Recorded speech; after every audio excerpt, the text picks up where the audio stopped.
Krožišče so na simboličen način odprli z dvigom slovenske zastave. Poleg izgradnje krožišča so rekonstruirali regionalno in del lokalne ceste na odcepu proti Stični ter uredili protipoplavni nasip. Vrednost investicije je nekaj manj kot 1 200 000 evrov, od tega je občina prispevala dobrih 600 000, 653 000. Njen delež je pa mogoče za spremembo od večino drugih objektov zato toliko velik, ker je četrti krak v celoti občinska cesta in kar nekaj komunalne infrastrukture je bilo.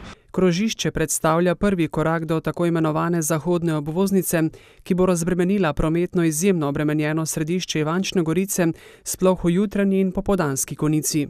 Temu projektu sledi nadvoz nad železniško progo in pa nadaljevanje ceste proti Stični. In ko bo projekt dokončan, bo ves ta promet stekel po zahodni obvoznici. Dogovor je, da bo občina zgradila cesto v smeri Stične, direkcija za infrastrukturo pa nadvoz nad železnico. Skupaj z občino pa še preostanek trase do krožišča oziroma do ureditve križišča pri Hoferju, kjer se naveze celotna obvoznica na avtocestni priključek. Tudi v podjetju Akrapovič, ki deluje v neposredni bližini krožišča, si želijo čimprejšnje izgradnje obvoznice. To bi bilo pa seveda za nas res optimalno.